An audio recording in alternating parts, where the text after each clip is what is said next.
that moved up to the #1 overall pick, homie. They got it from the Chicago Bears. Did it. Fit did it. Boy, does it feel great. It's perfect news. The Carolina Panthers moved this year's first, so they swapped the ninth for the first pick. They gave up next year's first. They gave up a 61st pick that I think was acquired in the Christian McCaffrey deal from earlier in the season.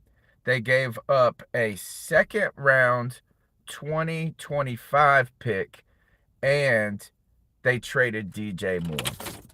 Now, look, I know that people love DJ Moore. I know that they talk incessantly about how this man has done so much with so little, with no quarterback. And boy, he's really a good player, a really good player, and a young player. But none of that matters without a quarterback. So the Carolina Panthers have done what it takes to move up to #1. So we got two questions here, folks. Sorry, I'm dropping my kid off. I just dropped my kid off at a birthday party. And all of this news, my phone was just blowing up. But look, is that the Carolina Panthers, again, let's just kind of recap the deal sources. And I might be, I just, again, been in the car, been doing some family stuff. I think these details are right, though, from what I've gathered real quick. The Carolina Panthers, #9 pick, they give it to the Bears for #1 pick. We gave up next year's first. Well, let's just stick with what we gave up this year.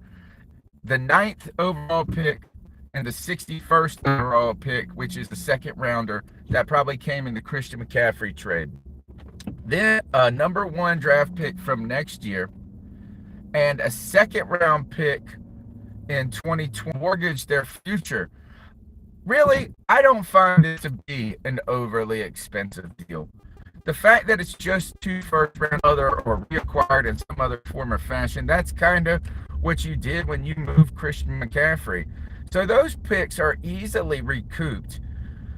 The player, DJ Moore, now what we're going to have here is like really the Carolina Panthers wide receiver room is going to be remarkably thin right now. So there's going to have to be some sort of move made, potentially free agent acquisitions coming, right? You could the Rams or his dad was his quarterback, or his dad is our wide receivers coach. Anyway, the Panthers are going to have to make some additions in the wide receiver room immediately because Shi Smith, Terrace Marshall Jr., no matter how much Cody Lashney loves them, they're not going to be it.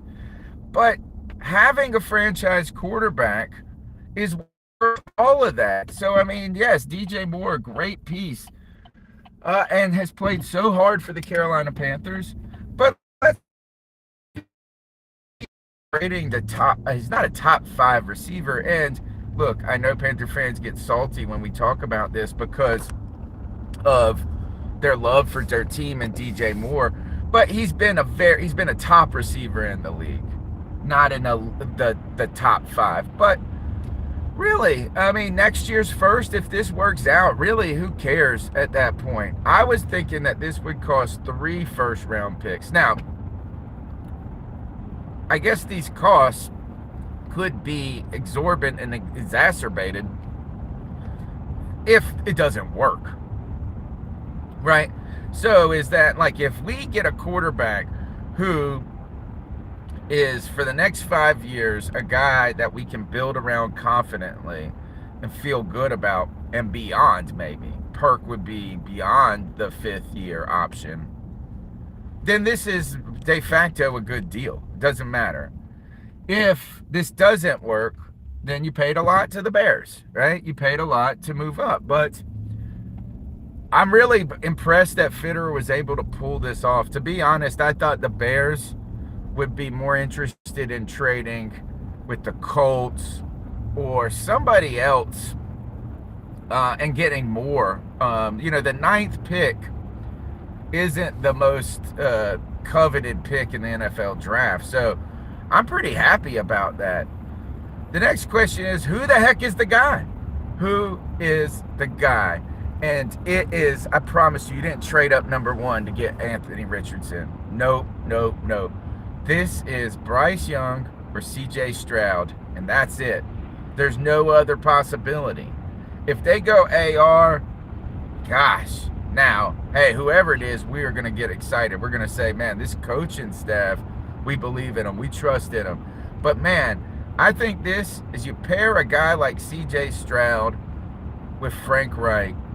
I think that's the quarterback that he has been thinking of in his head, is a guy who's mobile enough to move around, but you don't necessarily like to get out of some trouble, maybe to take advantage of some run, to some holes if it opens up the middle, to go and get that first down when possible, but not necessary to build a running attack around him. We know that he liked Carson Wentz a lot when he was coming out. I mean, he was part of that. He was able to successfully build around him. And C.J. Stroud has arguably some Carson Wentz in him.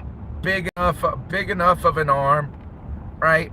Big frame, big body, mobile enough, right? You're not necessarily building a run attack around him. So now, how do the Carolina Panthers turn this into immediate success? What is immediate success? Really, does it hurt our short-term and our long-term future? Not really. This has to be, come on, folks. If I just said to you to move up to number one, it's going to take 2 firsts, 2 seconds, and 1 player. Nobody in this world would say that that's absorbent. How is that going to cripple us? 2 first-round picks, basically. Who cares? We got like 4 second and third and fourth round picks this year. We can get that 61st back, right? Is that player going to be that big of a deal if you didn't have a quarterback? So, man, the Panthers finally did it right. You almost want to say, Matt Rule. What do you think, Matt Rule? How you doing today, Matt Rule? I saw you kicking a soccer ball, you fool.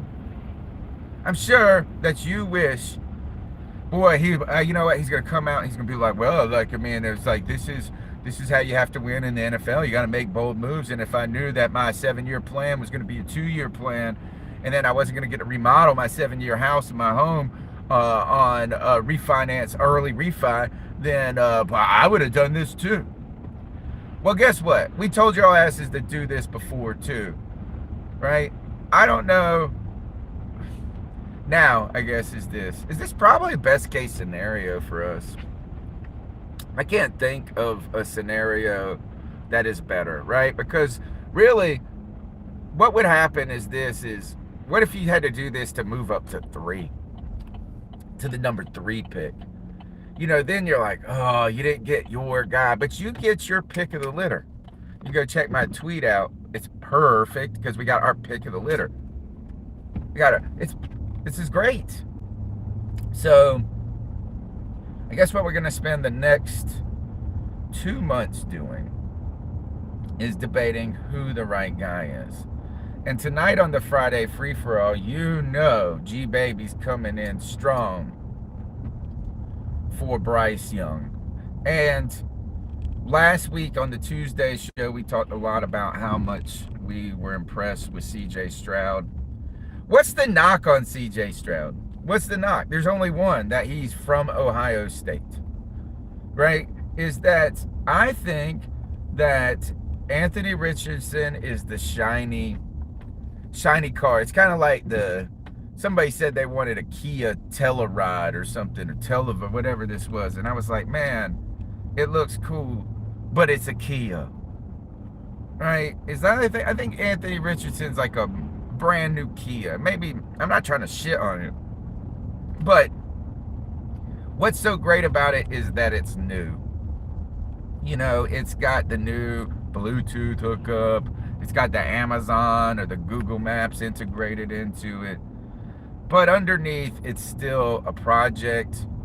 It's not like your old Honda Pilot, right? That is old, tried and true. C.J. Stroud to me seems like what I'm driving right now. A big, badass, full-size Chevy Silverado. Not the fastest. probably not even the strongest because I don't have four-wheel drive in my truck. But it does everything I need to do. Consistent, looks great, feels great. Bryce Young, what would he be like? What would his comparison be? Like, what kind of vehicle? Would he be a Honda Civic? No, don't let be messed up. He got to be something cool. He'd be like a Acura.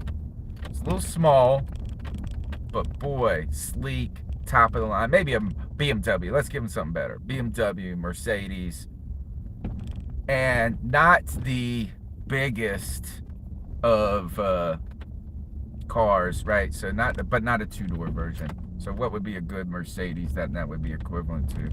But the Carolina Panthers are going shopping, baby. They get to go to the car lot. They get to pick exactly what car they want, and they think that fits their lifestyle and their future best. What does this mean for Frank Reich? Scott Fitterer? I tell you this, is this trade right here probably, I think this Fitterer is probably going to be around now, right? It's like, just get used to this crew, right? Is that first, is Fit pulled the deal off?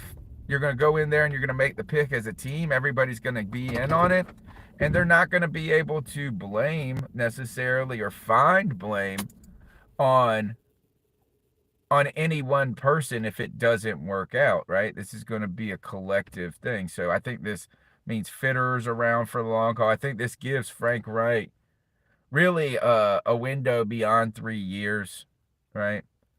So, I mean, this is going to be this is cool. This is cool. So, hey, look, we're about to go and jump on the Friday free for all. I think Cody just sent me a text saying, hey, I'm trying to go live. Get your ass off of the YouTube, right? But we want you to jump on over to the Friday free for all. It's a show where people can come in, they can talk about this.